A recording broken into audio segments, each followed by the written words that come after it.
We're going to be discussing the prime cost and the conversion cost for a manufactured product.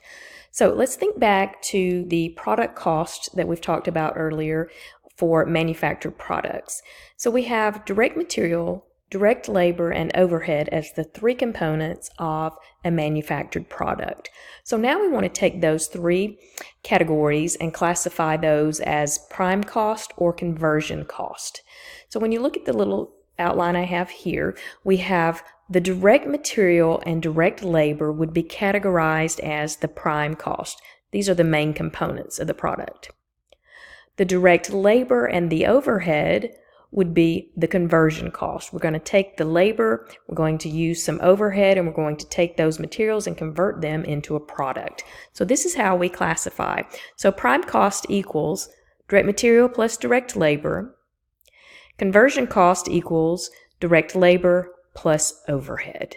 So now let's use what we've learned as our formulas here, and let's fill in for an example that we're given. So Luker Company manufactures tennis shoes, and last week the total direct materials used in production were $63,000. Total direct labor for the week was $44,800, and they've given us the breakout of how it was calculated. So it's $14 per hour times 80 employees times 40 hours in the week. So the total overhead incurred for Luker Company was $95,000, and they produced 27,000 pairs of tennis shoes. So the first thing we want to do is we want to calculate the total prime cost for the week and the per unit prime cost. So here's the formula again for total prime cost. Direct material plus direct labor. So let's look at the problem and let's determine the number. So direct materials would be $63,000 and direct labor $44,800. So now we just add the two together. And so our total prime cost for this week was $107,800. So that's the total. Now they've also asked for the per unit prime cost. So for the per unit prime cost, this is the formula. Total prime cost divided by the number of units produced. So in part A of part one, we calculated the total prime cost. So that's $107,800. The number of units produced was given here as 27,000 pairs of tennis shoes.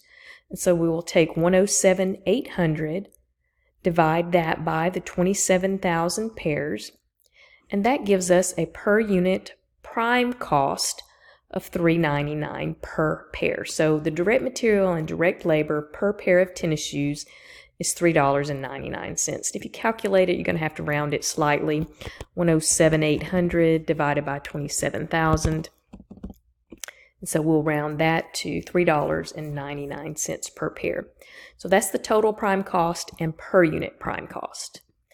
Now part two asks, what is the total conversion cost for the week and the per unit conversion cost? So the total conversion cost would be direct labor plus the overhead. So direct labor is $44,800.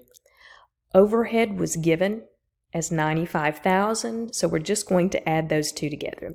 So our total conversion cost for this week was $44,800 plus $95,000. That equals $139,800. And then to calculate the per unit conversion cost, we're going to take the total conversion cost that we just calculated, and then we will divide that by the number of units produced. And we know that was 27,000 pairs of tennis shoes.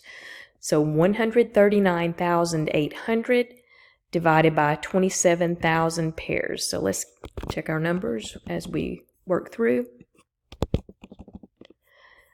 And we will again round. This time we're going to round up. $5.18 per pair is the conversion cost. So total conversion cost and per unit conversion cost.